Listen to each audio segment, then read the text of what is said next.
Assalamualaikum warahmatullahi wabarakatuh. Berjumpa lagi dengan Trimble Teknik. Oke, kali ini saya diminta oleh salah satu teman saya untuk membuatkan kompresor dari bahan kompresor bekas kulkas. Dan tabungnya kita menggunakan tabung bekas freon. Nah, ini dia. Besinya bagian sini sudah kita potong untuk pegangan nanti. Dan untuk switch otomatisnya kita pakai dari merek Molar, harganya sekitar 60.000 ini. Untuk kran dan klep pengaman ini dijual terpisah, masing-masing harganya sekitar 20 ribuan. Dan untuk manometer atau pressure gauge kita menggunakan merek Enhil, ini harganya sekitar 35.000. Dan untuk dudukan kompresor kulkasnya kita menggunakan siku 4x4 ini. Oke, langsung saja kita mulai prosesnya. Pertama kita buat kakinya.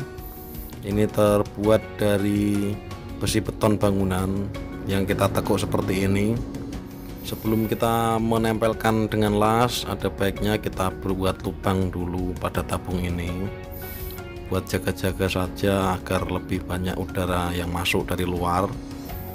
Kita buat satu bagian bawah untuk baut tabnya nanti, dan satu bagian atas untuk pemasangan switch otomatisnya. Baru setelah itu kita tempelkan kedua buah kaki tadi dengan menggunakan las. Sebenarnya kompresor model seperti ini recommended atau tidak sih, itu tergantung dari kebutuhan kita masing-masing ya. Kalau untuk pekerjaan berat seperti mengecat mobil atau mengecat yang secara terus menerus, saya kira kurang pas. Tapi kalau untuk airbrush ini sangat cocok, karena selain wattnya kecil, dia juga tidak berisik.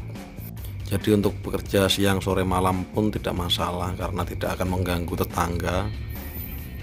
Tapi kalau untuk digunakan bekerja berat seperti perbengkelan tidak akan mampu, karena kompresor semacam ini pengisiannya sangat lambat, berbeda dengan kompresor seperti biasa yang kita temui.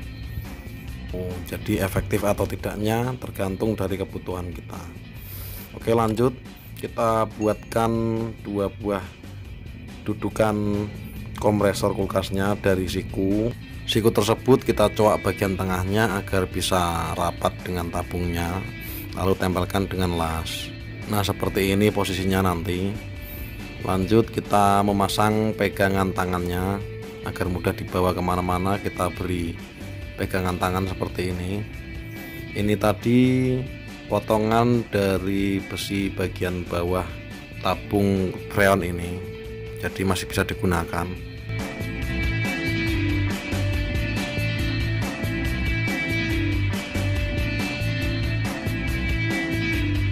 Lalu kita buatkan 4 buah lubang baut untuk mengikat kompresornya ini.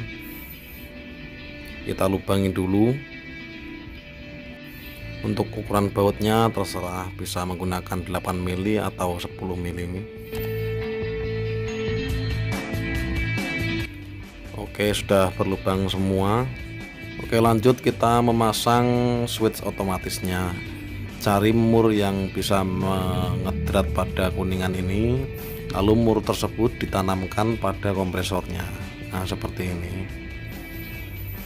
Jadi pressure switch ini masih bisa dilepas. Lalu kita buatkan 2 buah lubang, yang satu untuk pengisian dan yang satu untuk penggerak dari switch otomatis tadi. Pada 2 buah lubang tersebut kita pasangi pipa kecil seperti ini, dipasangkan pada kedua lubangnya. Ini nanti kita pasangkan selang, yang satu ke switch, yang satu ke kompresor kulkasnya. Nah, kita pasang dulu kompresor kulkasnya, kita pasangi ke 4 bautnya dan kencangkan. Kali ini saya menggunakan baut 8 mm.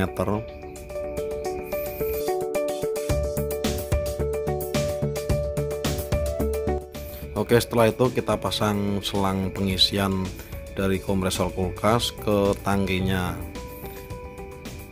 Pasang dengan menggunakan klem dan kencangkan klemnya dengan menggunakan obeng min. Setelah itu kita pasang switch otomatisnya dan juga selangnya pada pipa kecil yang satunya tadi. Putar ke kanan sampai kencang.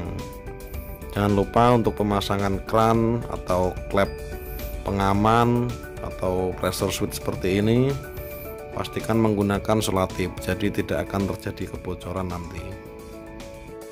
Oke, tidak lupa saya ucapkan terima kasih kepada teman-teman yang sudah subscribe channel ini. Saya doakan semoga sehat selalu, dan untuk yang belum subscribe atau yang baru pertama kali melihat channel ini, silahkan melihat-lihat dulu isi channel. Jika merasa cocok dengan konten-konten saya, silahkan klik tombol subscribe.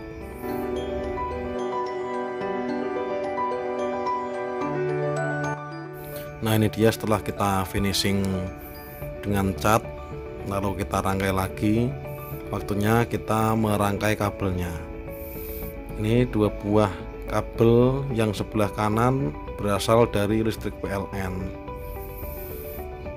Kencangkan dengan menggunakan obeng seperti ini. Nah, dapat colokan seperti ini untuk yang sebelah kanan, dan untuk yang sebelah kiri ini yang mengarah ke kompresor kulkas. Pasang dengan menggunakan obeng juga.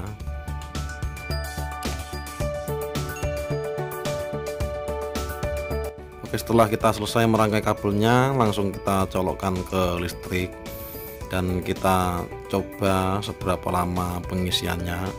Ini saya percepat saja ya.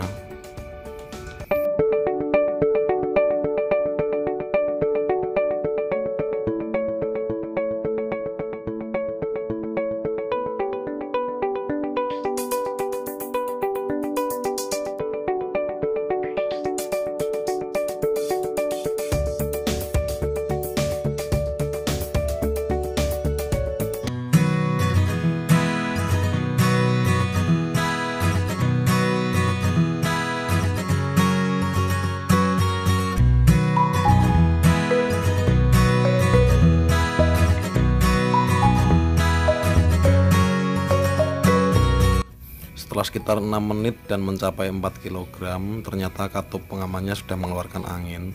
Jadi setelannya ini terlalu kecil, nanti bisa di setel lagi.